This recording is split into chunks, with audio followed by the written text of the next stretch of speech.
Hey guys, Rochelle here with Amethyst Ascension. So I have a super fun hashtag to do.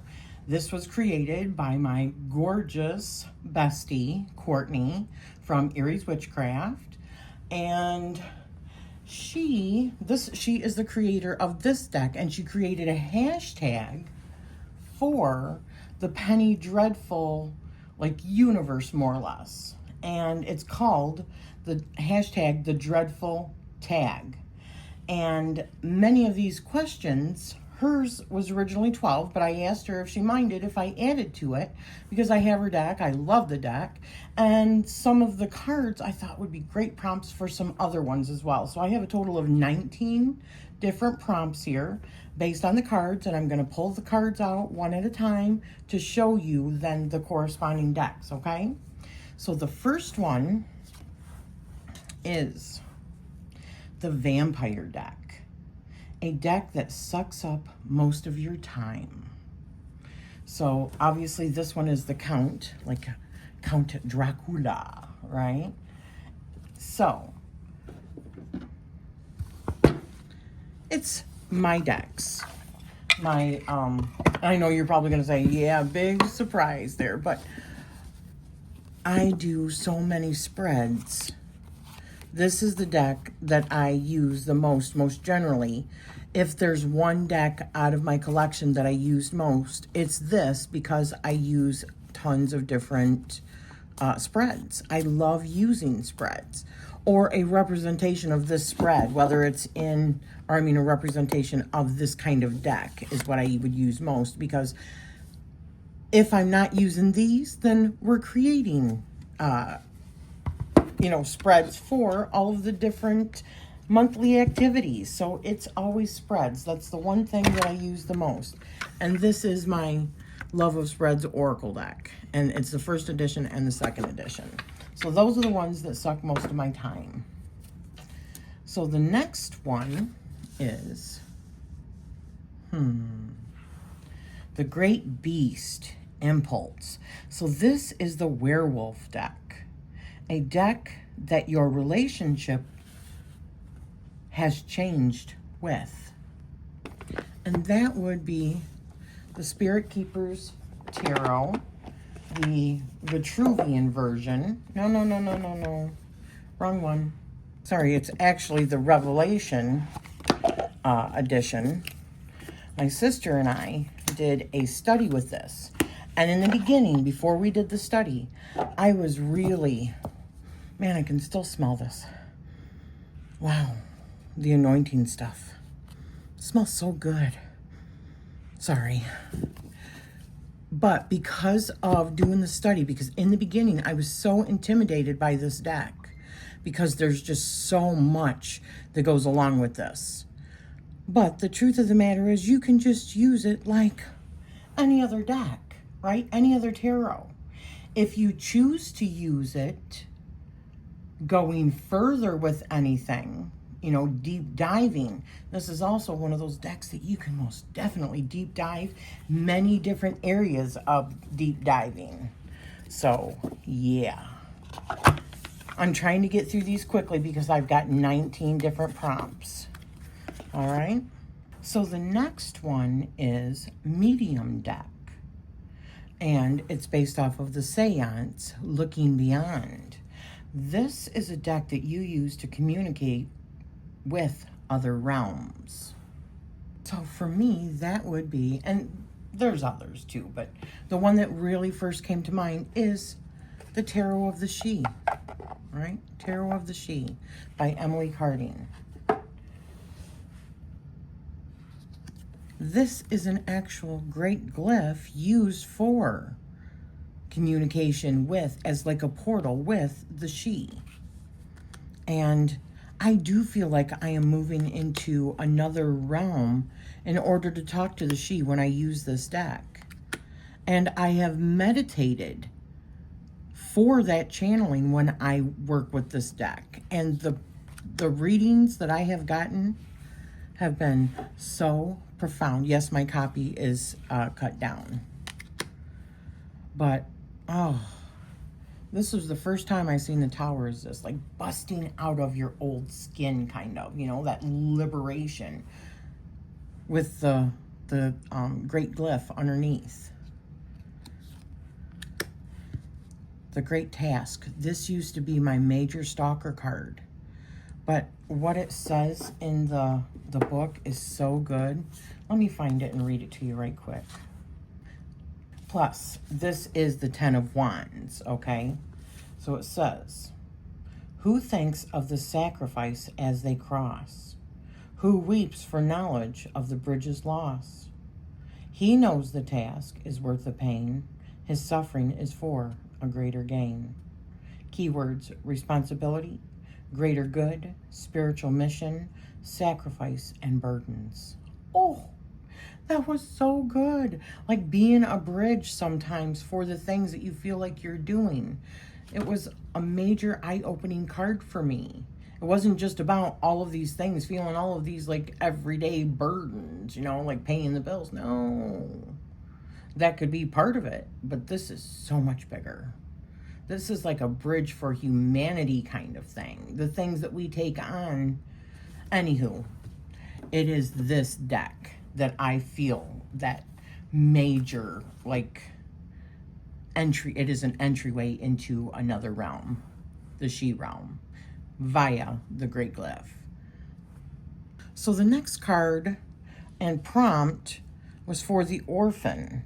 And this is a deck that you will remove. And at this point, I just got done a couple of months ago sending it out into the wild or releasing out of my collection like 100 decks. So at the moment, I can't even think of any decks that are going. So I didn't even do this one. I'm sure that there's other ones, but I don't even want to start opening up that can of worms right now. There's going to be more in the near future, but not today. So let's move on. The next prompt is for Sweeney Todd Deck. This is based off the Demon Barber and Vengeance, but a deck that complements your psychic talents and is dark themed. So for me, that is the Stone and Shadow Oracle. I got this several months ago, and it goes everywhere with me. I just love it so much. And it's dark because it's all shadow work, right? It's all shadows, stuff that's in the shadows. And it's so just like poetic, and I just feel it. I feel it deep in my bones, man. And so, yeah, that would be my choice for the Sweeney Todd deck. A deck that complements your psychic talents and is dark themed. I feel like we are completely connected. And I'm just gonna like use it until I don't know, maybe forever, who knows. I feel very connected to it. I suppose I could show you a few, although I have many times. This just like speaks to my soul, let me tell you. I almost used this for another prompt. I had to keep going back and forth, but like the Allies and Descent, Enchantment. Oh, it's so beautiful. Mystery, Shadow Self, Returning, Departure. It's just so good. So the next deck and prompt is based off of this card, Dorian Grey. This one's Vanity. And the prompt is the Dorian Grey Deck, a deck that mirrors you or reflects to you. To me, that is my Matrix deck. It is like a mirror of me because it is me. It's me writing what each one of these cards is for. I'm still in the process of writing it because it is a tedious process for me, because it is like revealing like parts of my soul. Do I think that it's channeled? I don't know. Maybe some of them are, maybe some of them aren't. I don't know. It's just how I feel about things, but I don't want to mess it up, you know? So I'm taking my time, and I've done a whole lot of other things since then that kind of get in the way that are easy things. This is one of the most challenging things that I've done, and I'm all here for it, right? It's also based on numerology. It's based on the alphabet, It also gives you information for each one on the Chaldean numerology and Pythagorean numerology.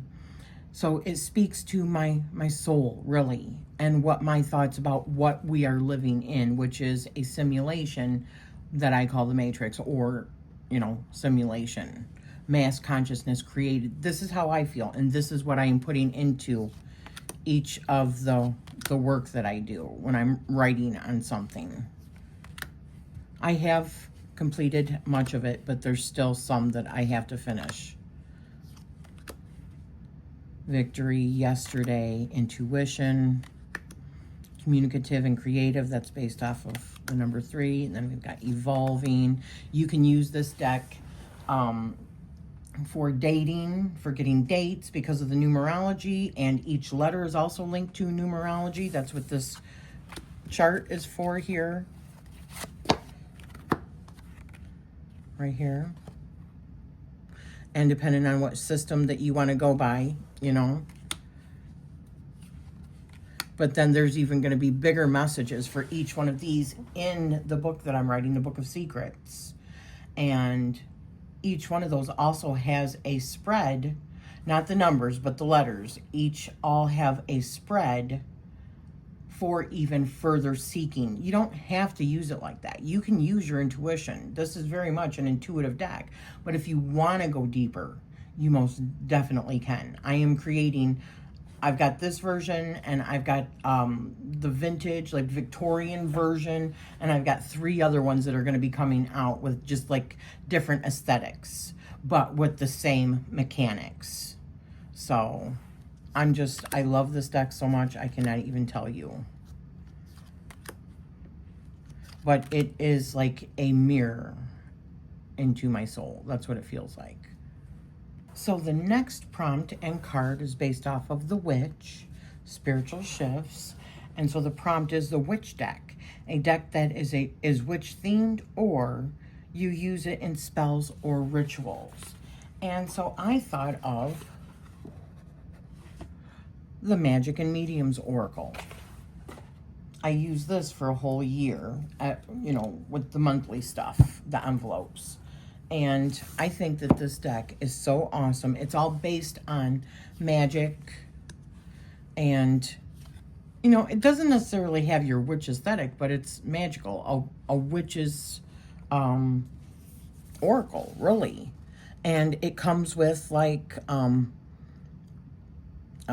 keywords, black stuff, divination position, and reverse position.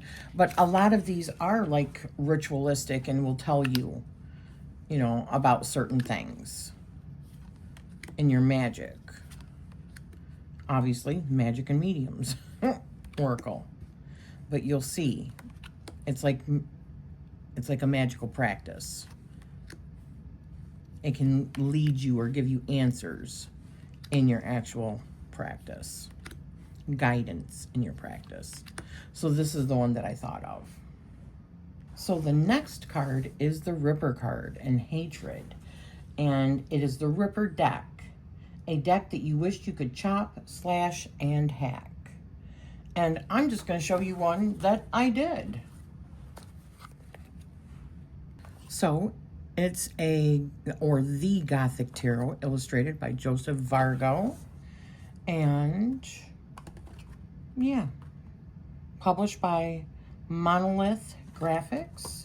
This is my Ripper deck, because it is what I personally cut this down and edged it in the red. And because I just did not get on with the big black all the way around. And I love it so much better like this. I think it looks so much better, and it's easier to work with now.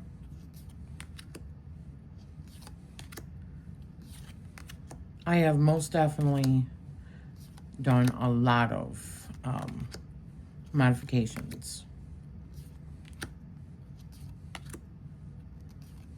I will say, I should have I accidentally did the wrong one. I meant to do the big one, the small size, and did the large size.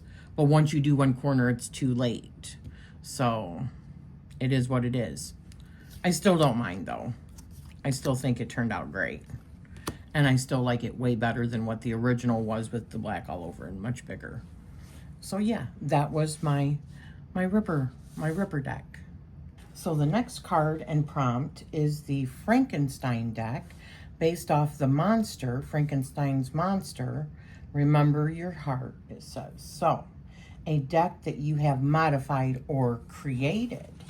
So I'm going to show you one of the decks that I have created. And it would be the Matrix Time Oracle.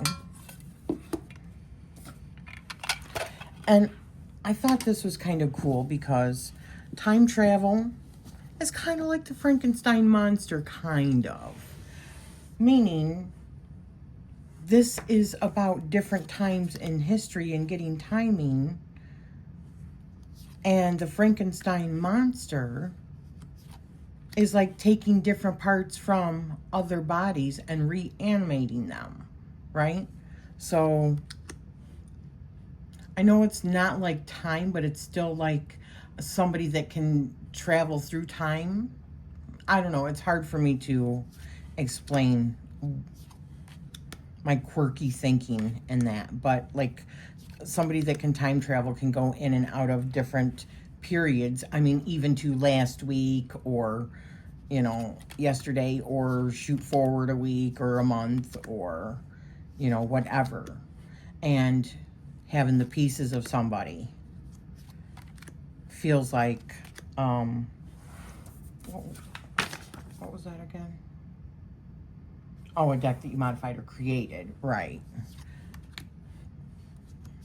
But the bodies feel like you're taking different parts of different people and then reanimating them. So who knows if somebody's body has been, you know, on ice for a long time. So you're taking part of like their time, their story kind of thing.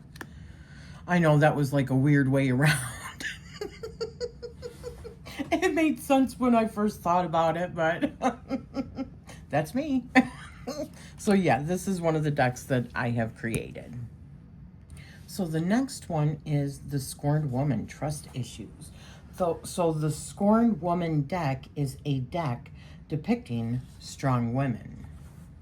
And for that, I thought of Boadicea's Tarot of Earthly Delights by Paula Millett, or Millay, I'm not sure how they pronounce their name, and the Reader's Companion Book by Carolyn Kenner and Paula Millett. And this is about the Queen, Boadicea. I believe that's how you pronounce her name. I could be wrong. But her husband and her sons were killed by the Roman Empire. And they were trying to come and assimilate her kingdom. This was during a time that the Roman Empire was just trying to expand, right? While her and her daughters actually held out and were pretty ruthless for a very long time against the Roman Empire. They put up quite a fight. So when I think of strong women, because back then, I mean, that was like historical. That was like unheard of, right? So this is a deck based off of this. These are the backs. How cool are those?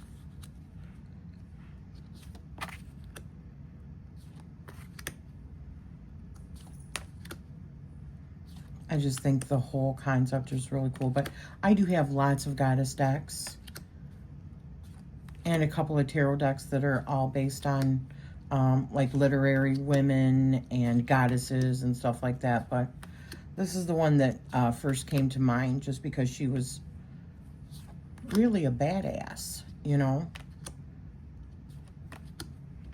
So, yeah, that was my choice for that one.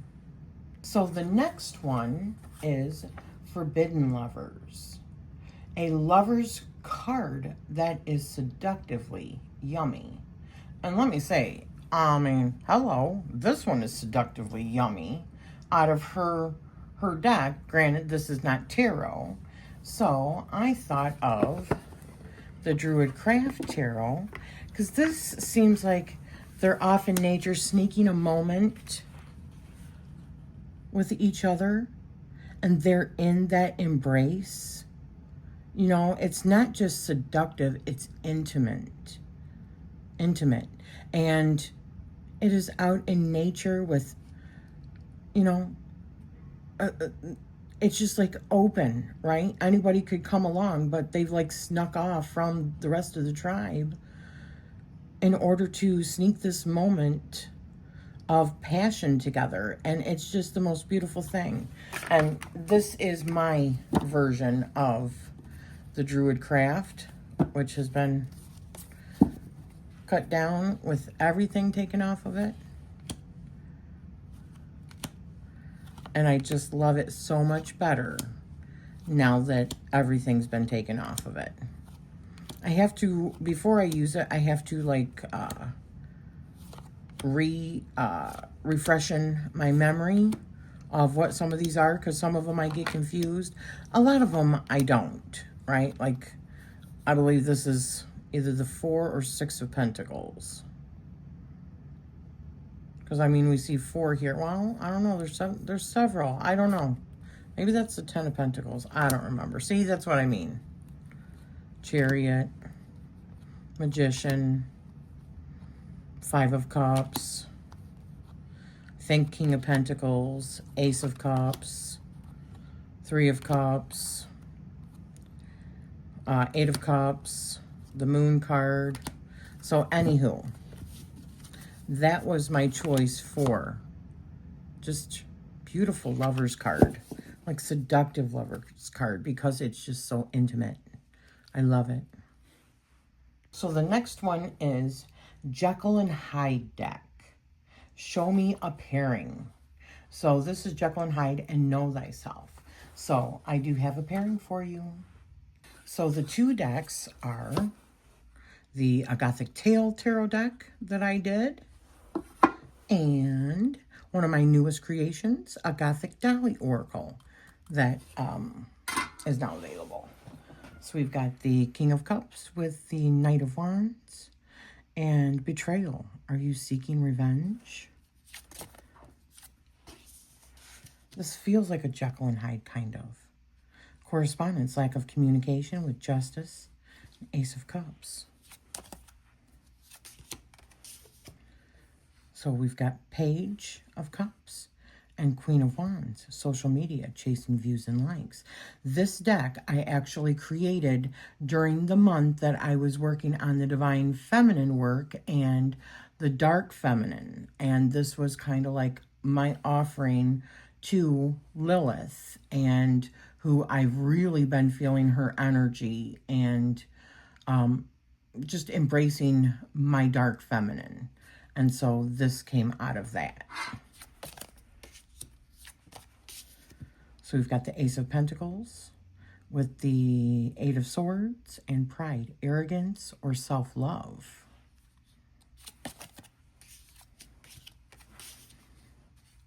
We've got the King of Wands and 8 of Wands with empowerment.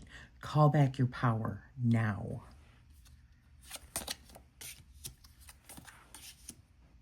Eight of Cups and 3 of Swords, mirroring, trying to fit in. Oh. One last one. 8 of Pentacles, Knight of Cups, influencer, reclaim your voice. Yes, absolutely. So let's see what else we have for the prompts. So the next one, the next prompt is that I created is 13, Van Helsing. This is based off of Courtney's Oracle deck, and it's the Van Helsing card, creating balance. So the prompt is a deck that feels balanced in masculine and feminine energy. And to me, that feels like the Haptic Tarot by Nick Jacobs. This was a Kickstarter deck. And I have like a fetish, a hand fetish. But I think that I've seen women's hands that are very masculine, and I've seen men's hands that are very feminine, and vice versa, of course. But I feel like this deck is more about like reaching out, and obviously I love it. I think the art is beyond stunning, and that it's all based on the hands and what the hands really I mean, how much emotion and stuff can you see in all of it? Oh, it's just beautiful. So it feels like a beautiful balance without actually showing any faces. I mean, look at that lovers. Beautiful.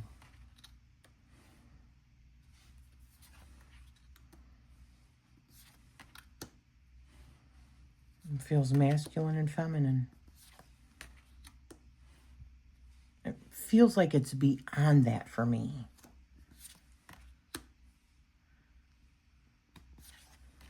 I think some of these clearly look masculine. And some of these clearly look feminine. But are they? Do we know for sure? I don't know. Or is it just people being people and embracing whatever characteristics that they have, right? It's not feminine, it's not masculine, it just is. That's beautiful. That's beautiful. God, I love this deck so much. Oh, it is so stunning. He did such a beautiful job on this. Just top notch. All right. What else do we have? So the next one is the Threshold. And this one was choices, the Threshold card. For the Threshold, I put a deck that feels like an entry into another time. And see, you could look at that in a couple of different ways. I'm looking at it like this is an old abandoned like graveyard, right? Or ruins. But it is a threshold to a different time, it feels like. And for me, I chose Revival Art. Revival Art Tarot.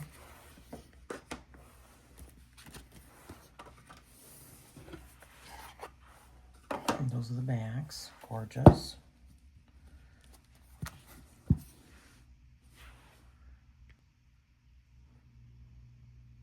So, we've got 8 of Wands, Knight of Coins, Queen of Coins, Hanged Man, the High Priestess.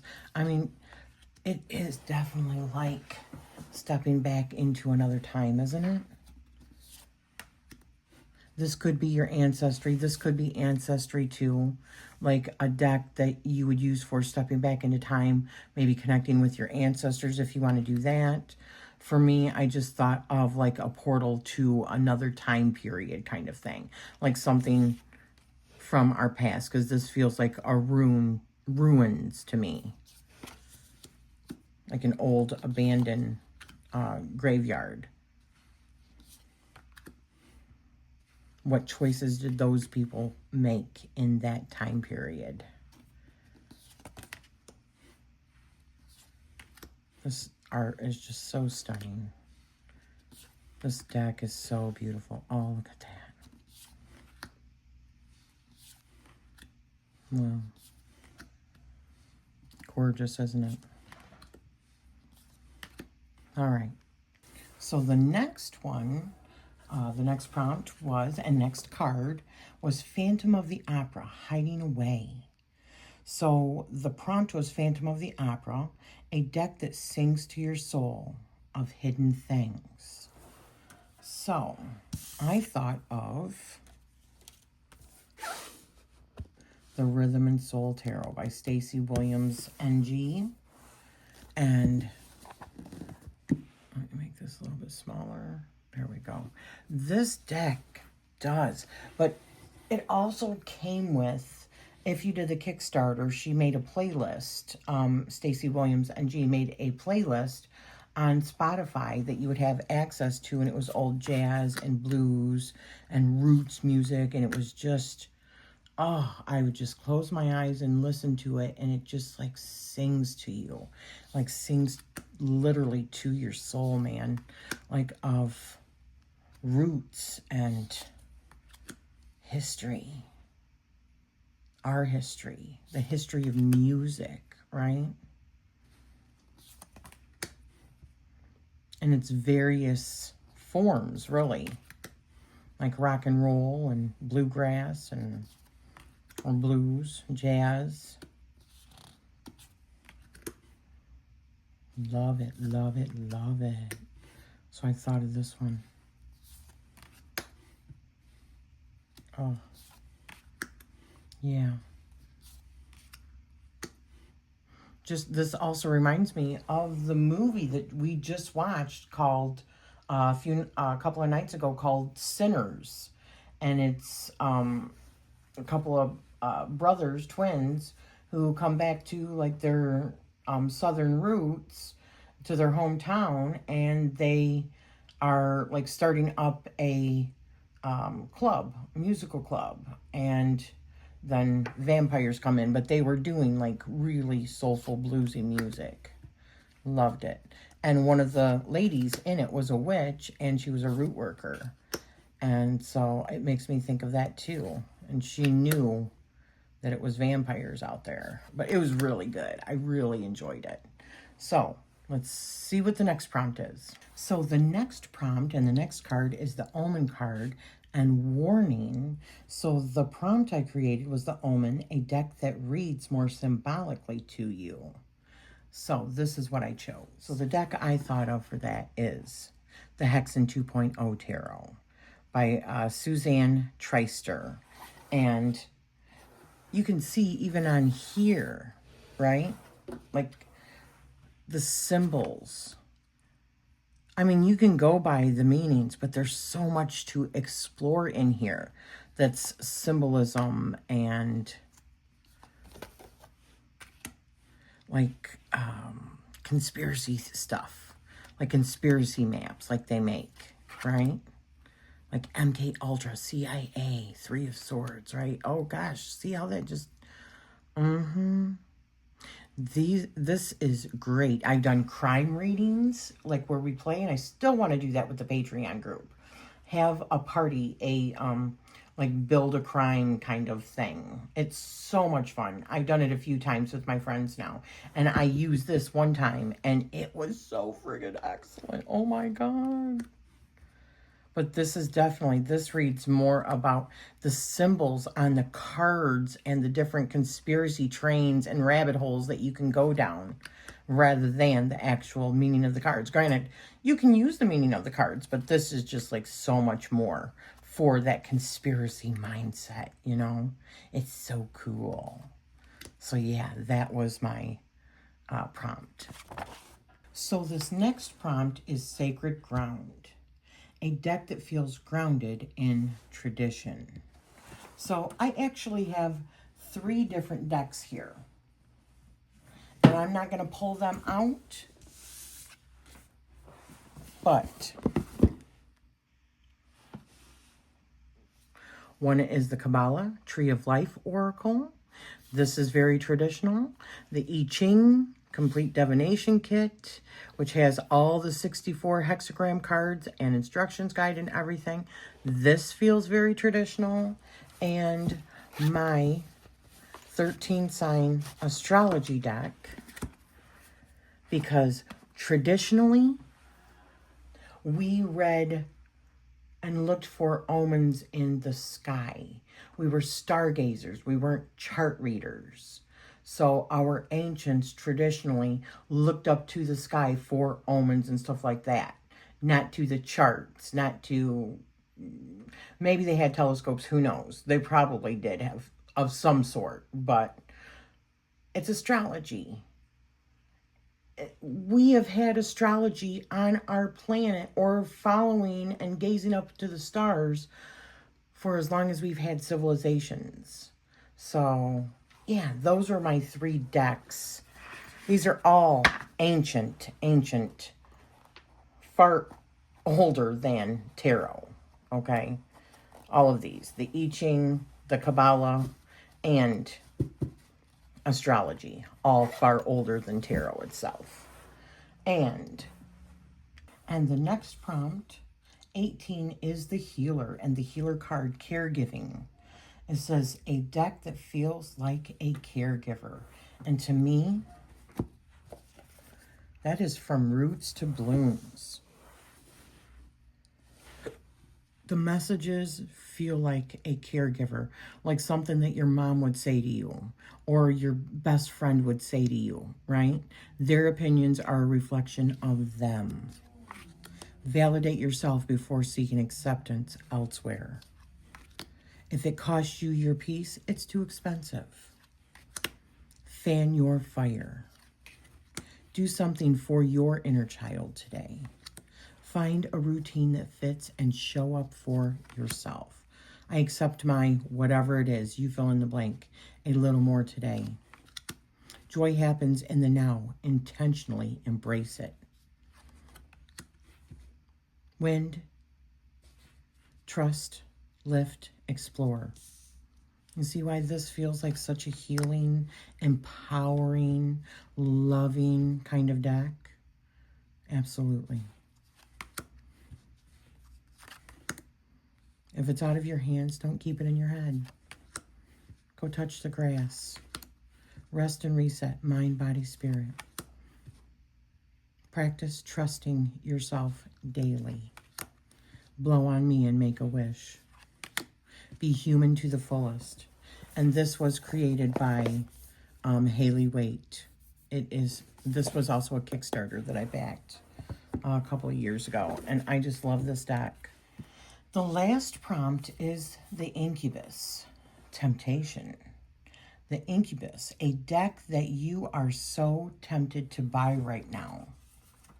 You know that you really shouldn't, because that's how temptation works right now. And it's probably because of money. For me, it's definitely about money, but there are lots of decks. I've actually got which you might have seen that first. I'm not sure. You're probably going to see this video first. And I have a hashtag coming out where I talk about a lot of these things. But one of the decks that I really want is the Lacrimosa. It is so beautiful. And as I'm telling you about some of these really quick, and you can insert pictures or whatever you want to do, showing the deck why you want it, why you're like lusting after it, or why it's very tempting to you. But the Lacrimosa by Rose Bay is so gorgeous. She did such a beautiful job on it. And I love how close up, how it's dark set with the black backgrounds. I love that. Clearly, I'm going through a phase with the darkness. I love that. And the fine art images and the way that she has cropped them, made them much larger. I'm showing you the rest of Courtney's deck, which I absolutely love also. And I think that the Lacrimosa would look really good with this. Many of my other decks, or some of my other decks, go really good with this because this is very unique. But I also want the, what is it? It's the one that Tony and Selena just got. It's the Witch's Candle Oracle or something like that. And it is by Libra Moon. Oh my gosh, I just cannot afford it, but it is so stunning. It's quite pricey. Not that it's not worth it. I would not say that. It's just quite pricey for me right now, and I can't afford it. But I definitely want that deck too. But this is all in the Penny Dreadful universe. Is this not the most excellent? So this was a whole lot of fun. Thank you so much, Courtney, for creating a really cool hashtag. I could not help myself because these cards are so cool. I wanted to create more prompts for them and show you guys more of the actual images in her deck. So, and I loved Penny Dreadful. I hated how it ended. I thought that they rushed it, like they felt they had to, but I loved the series. I thought it was super cool, and I love that whole universe. So thank you for spending this time with me, and I hope to see you doing this tag also. Bye now.